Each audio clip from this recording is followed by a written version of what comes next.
Bueno, la inspiración, realmente yo conozco, adoro y soy un ferviente estudiante de Lovecraft. Le he dedicado muchos años a la lectura de su obra, al análisis de su biografía, a la promoción de su figura y su trabajo. Realmente, incluso he dedicado muchos años de mi vida a tratar de hacer Las Montañas de la Locura en película.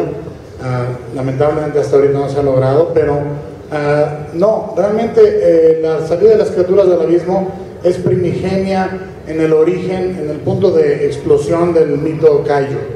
Es decir, Godzilla surge del mar, y Godzilla sí es el papá de todos los Kaiju, y se sostiene en su propia mitología, porque el Kaiju es una mitología muy especial. Evidentemente hay una influencia desde el King Kong o los monstruos de Harryhausen, que destruían grandes edificios famosos de su tiempo, ¿no? El pulpo de 7 brazos destruía el Golden Gate, o King Kong se subía al Empire State, y eso permanece en las películas de los Kaiju, que frecuentemente atacan edificios famosos y tal, surgen del mar. Pero lo hermoso del Kaiju como figura mitológica en Japón es que ayuda a sanar las heridas de la Segunda Guerra Mundial, número uno, y se absorbe y se convierte, hay una transformación en una mitología infinitamente más profunda y nacionalista para Japón y eventualmente para el mundo, en donde creo que son las únicas películas realmente que se han hecho como género, que son altares, poemas al monstruo, ¿sí?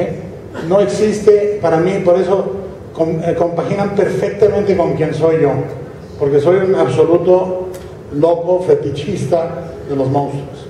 Vivo mi vida, tengo la casa familiar y tengo una casa donde trabajo yo solo, llena de monstruos, de pe a pa. Tengo desde mi primer monstruo que hice cuando era chiquito hasta el último monstruo que adquirí. Tengo una figura de Lovecraft de tamaño natural leyendo en la biblioteca para saludarlo todas las mañanas, y realmente esa mitología del Kaiju es lo más hermoso que hay, porque es un poema de amor a los monstruos. Llega un punto tal en que Godzilla, que surgió como un monstruo más tradicional en el cine, se transforma en un héroe nacional, en una figura nacional para Japón. Y entonces ya es Godzilla contra, es como el cambio del santo cuando era rudo y se volvió técnico, ¿no? Era el malo al principio y luego se hizo el bueno. Pues Godzilla es el santo de Japón, es así, y ambos luchan. Lo más grande de verlos es verlos luchar constantemente con enemigos cada vez más grandes, más difíciles. Y lo hermoso del Kaiju aparte es que no importa que Godzilla pelee con el Kaiju malo, como niño te acabas enamorando tanto del Kaiju bueno como del Kaiju malo. Es un género que rebasa cualquier barrera ética, moral o social para dedicarse exclusivamente al fetichismo y a la actividad amorosa en pro del monstruo. Entonces es un género único en el mundo, y no existe, y no puede ser practicado por nadie que no esté enamorado de los monstruos. Eso también lo garantizo. Y sí me encanta maltratar a Ron. And everyone, for that matter. That's a great question. I'm really glad you harken back to John Huston and this remarkable moment in his life, and these other giants, Bogart and Kate Hepburn and the like. I've seen it my entire career, it's just occurring to me now, where the filmmaker understands, in his own understanding of what we're embarking on, there's a little bit of a life and death element to it. And it's a very exclusive club, being invited to be part of the making of a movie, which if you do it right, takes its place in the pantheon. That they feel compelled to remind the people who are going on this journey that this is a very, very select club. It's almost like a fraternity. And they put these little tests in there to see just how dedicated you are willing to be, to see just how much of yourself you are willing to invest, and to see whether you're actually willing to bleed along with them because I've never met a filmmaker that wasn't willing to bleed for his project, especially the guys who I revere and respect. And so I've been tested from the very first film. I was in this movie, Quest for Fire. I still have frostbite on my feet and my hands because that director was so fucking perverse that he wanted me to walk in frozen water just to see whether I really, really wanted to play this role. And I did. And, you know, I still have trouble clapping when I'm on the 50-yard line in a football game because it's 30 degrees. But yeah, that's, now that you asked that question, that seems to be a running theme where I'm going to ask you to do something. It's going to be really, really hard. But if you get through this, you're going to know what it feels like to have accomplished something truly spectacular for the greatest art form ever invented. Gracias. Vamos con Jonathan Sánchez de sopitas.com. ¿Qué tal? Bueno, primero para todos, ¿cuál fue la parte más divertida de hacer esta película? Y para Guillermo, por ahí leí en otra entrevista que había planes de hacer un Jagger mexicano, incluso por ahí había historia para los pilotos ya. ¿Qué nos puedes decir de eso y por qué ya no entraron a la historia?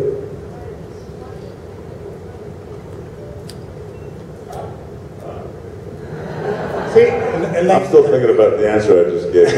My mind is blown. La idea original teníamos, pasamos por muchos tratamientos del guión. Me interesaba mucho tener a alguien de México o alguien de origen mexicano en la película. El papel que hizo Clifton González o Clifton Collins, como usa el nombre artístico ahorita, se lo ofrecí de hecho a Damián Bichir porque me interesaba mucho tener a alguien de México y quería un jefe técnico que fuera de origen latino y que su último recurso fuera un rosario en la mano. Si ves la película otra vez verás que tiene un rosario, por si todo lo demás falla, jala el rosario y se pone a rezar. Pero la idea del Jagger mexicano, realmente terminamos buscando, era un personaje interesante y todo, pero no era fundamental, era un adorno que yo quería, un sabor que yo quería, pero aunque no lo creas, una película, aunque tenga este presupuesto, todavía está mínimo 100 millones abajo de las películas más grandes de espectáculo y todo. Tuvimos que hacer una enorme película donde hicimos que el presupuesto rindiera más de lo que era. Entonces tuve que destilar originalmente los 6 Jaegers que estaban en el Chatterton. De hecho tiene 6 espacios, 6 nichos. 2 tuvieron que quedar vacíos, si vuelves a ver la película, porque tuve que quitar 2 Jaegers. Entonces me quedé con los Jaegers que funcionaban de alguna manera en la película para los puntos claves de drama, es decir, los que tenían que morir no querían matar al Jaeger mexicano. Los que tenían que pelearse contra, que tenían que ser, yo quería que fueran los australianos, y finalmente quedaban solo el australiano y el americano para llevar a cabo la misión, ¿no? Pero mi esperanza es de, si existe una segunda parte, crear este Jagger mexicano, que además el diseño era muy chingón, y me encantaría hacerlo. ¿Cuál fue la parte divertida de la película para los actores?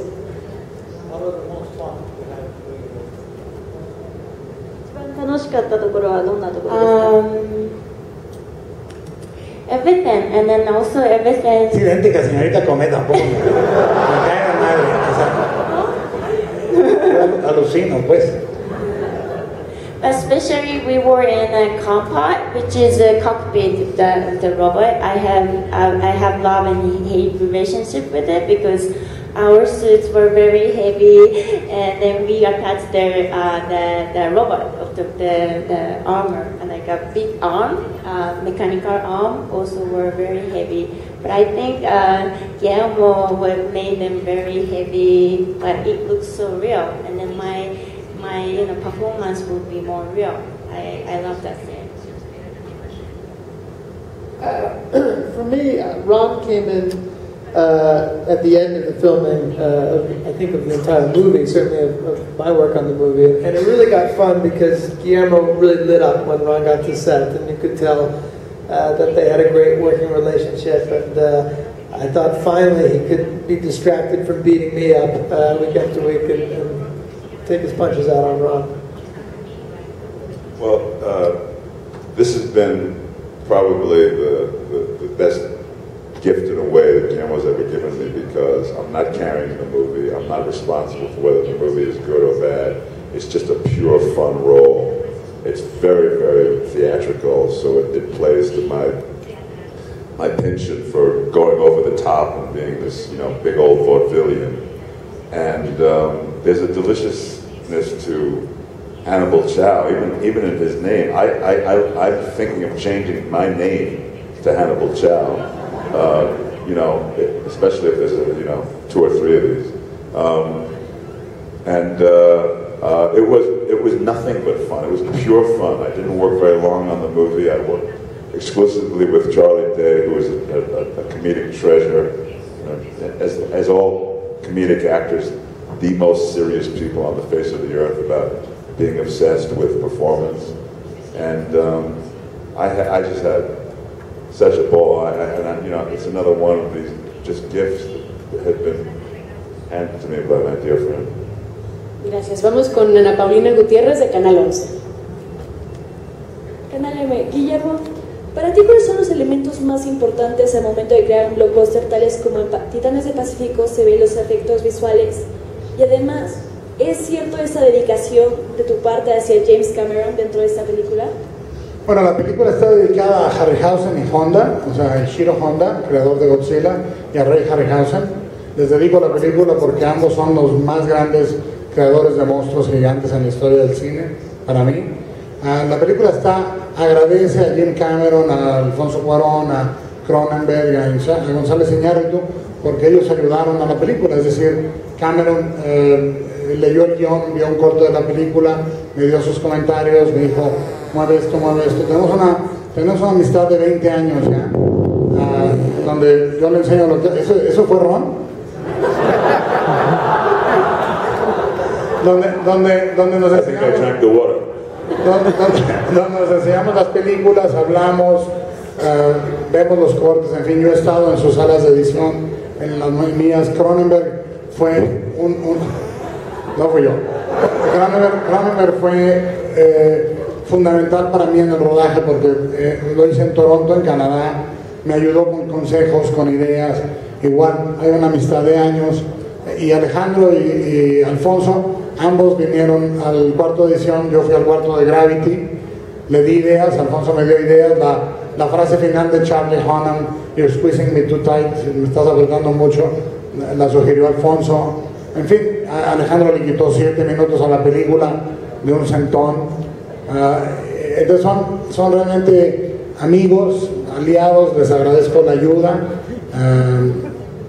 Y bueno, en cuanto a la otra pregunta, en cuanto a lo más importante, para mí lo importante es que las cosas sean, número 1, sinceras, y número 2, de una pieza. Es decir, no diseñar un elemento separado del otro. Cuando diseño una película, diseño todo el mundo de la película al mismo tiempo. Entonces agarro patrones muy grandes para el diseño y digo, vamos a basarnos, por ejemplo, en muchas partes de la estética de la Segunda Guerra Mundial. Lo último lo que le pido al equipo de diseño es, por favor, no refieran a otros monstruos para diseñar un monstruo, no refieran a otros robots para diseñar un robot. Tráiganme referencia de un avión, de un submarino, de un reactor nuclear, de aparatos reales, y partimos de ahí. Los monstruos, siempre les digo, tráiganme referencia de animales reales. Yo de broma digo que es el acercamiento al diseño a través de National Geographic, ¿no? Pero es realmente importante no hacer una metapelícula. Es una película hecha por un fan, pero no es una película de fan. Es una película que trata de agregar mi propio toque a un género, de la misma manera que creo que Hellboy 1 o 2 no fueron películas de superhéroes comunes y corrientes. Tú puedes ver las que se han hecho ya hasta ahorita y las dos son muy singulares. De la misma manera creo que Pacific Rim será muy singular en el género al que pretende homenajear y agregar un pequeño giro. Los efectos visuales, creo que es bien importante aclarar esto. Hay dos cosas que son un gran error al hablar de efectos visuales. Uno, cuando decimos efectos por computadora, ¿no?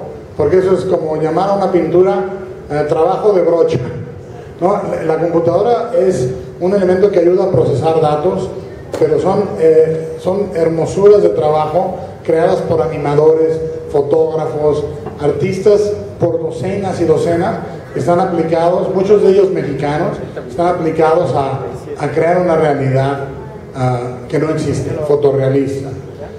La segunda es que hay una idea, por ejemplo, de que una película se puede dividir en la parte de historia y la parte de efectos. Para mí eso no existe. Para mí los personajes son Ringo, Charlie, Ron y los robots y los monstruos por igual medida. Para dirigir a los actores tengo el set, para dirigir a los robots o a los monstruos tengo diálogo constante, continuo con la compañía que está haciendo los efectos. Un diálogo tan profundo y tan complejo como el que se tiene en un set. Es decir, no existe en mi vida, yo vengo de efectos especiales, hice efectos especiales, los conozco de manera muy natural y no existe un solo plano en mis películas que yo haya dicho, a ver cómo queda. Me meto hasta la cocina, ayudo a cocinar, doy muchísima lata y dirigimos, por ejemplo, en el caso de algunos de los shots de la película, los devolví más de 50 veces. Y en cada vez que hablamos de cada uno de esos, decía yo, muévelo diferente, algo así. Y todo parte de un dibujo que hago yo, se vuelve storyboard, se vuelve animación. Entonces, es tan íntima mi relación con los efectos especiales como cualquier cosa que tú ves con actores o efectos en vivo. ¿Sí contestó la pregunta? Ay, qué bueno. De Chile vamos con Ernesto Carlos del periódico El Mercurio.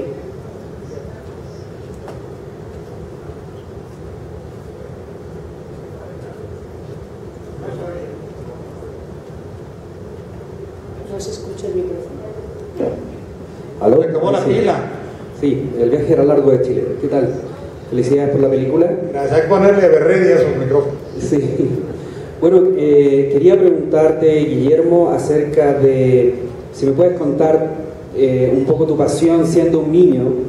Quiero que me hagas una escena siendo tú un niño, contándome cómo era que veías estas series de animación japonesa, cómo las procesabas, cómo jugabas, en el fondo cómo sigues jugando ahora, ya siendo un cineasta profesional. Y a los actores, felicitarlos por su labor y también preguntarles en qué lenguaje se movían en el set, porque hay líneas en japonés, hay líneas en inglés, y es siempre muy difícil tratar de comunicarse en idiomas que no son el propio, me imagino. Eso, y muchas gracias. Ok, bueno, cuando yo era niño, estas imágenes, yo viví una infancia profundamente bizarra, porque era la influencia de todo ese pop japonés, la influencia del cine mexicano de terror, la influencia de Hammer, la influencia de Universal, los cómics, Editorial Novaro, Duda, Tradiciones y Leyendas, Fantomas, es decir, todo mi infancia que todavía cargo conmigo es todo eso. Entonces, los Thunderbirds están en la película. Cuando lanzamos un Jaeger, está tan elaborado el lanzamiento como los Thunderbirds nunca sacaban la pinche nave y despegaban. Se subían a un asiento, bajaban en un elevador, se ensartaban en una cápsula, la cápsula daba vueltas, bajaba por se ponía en la nave viajaba en unos rieles, se levantaba y ya por fin se iban. Me llevan la chingada, se tardaban 1 hora. Igual pasa con los robots, el lanzamiento es muy eso. Ahora, lo único que puedes hacer es 2 cosas: saber de dónde vienen tus impulsos y cómo los procesas. Sin duda alguna, todas las películas que he hecho son desde Cronos. Ahorita vemos Cronos desde una perspectiva de 20 años. En su momento era una premisa profundamente ridícula. Era una película que iba a contrapelo de todo, con muchísimas vicisitudes para hacerse. Una película de vampiros en una casa clase media en el DF. Era completamente alucinante.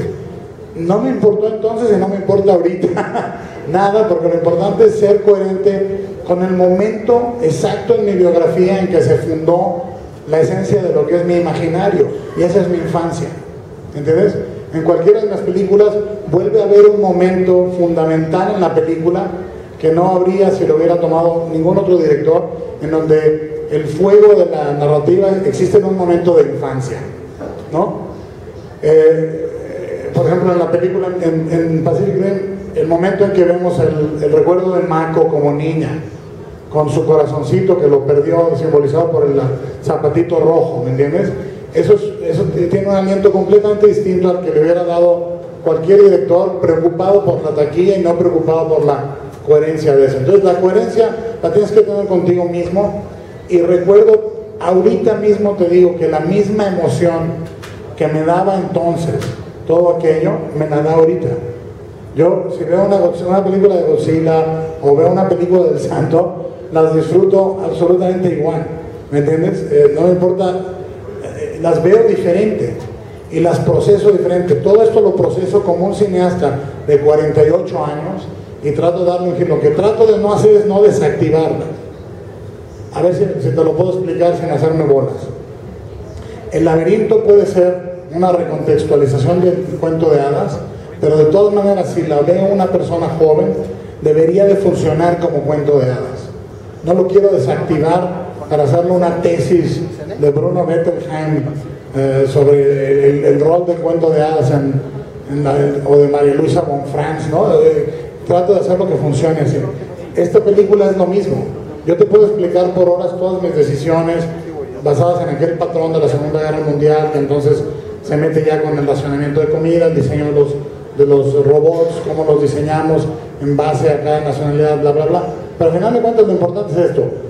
Si la ve un chamaco de 12, un chamaco de 11, que salga pegando de caratazos en el aire, que salga contento, que salga, me divertí como enano, eso al final de cuentas es lo que, igual que en Hellboy, puedo hablar por horas de esto o del otro, pero al final de cuentas me encantaría que los niños dijeran, me encanta Hellboy. Entonces, ese punto de contacto, para que no se pierda, es con el Guillermito latoso que vivía en casa de su abuelita, que se pasaba horas de panza viendo un nido de hormigas o un nido de arañas capulina que había en la cochera de la casa, que me daba un miedo terrible, y en la tarde se tomaba su chocomil viendo películas o series rarísimas en la tele, y se sentía un freak aquí, se sentía un freak allá, y se va a sentir sintiendo un freak hasta que se muera. O sea, yo realmente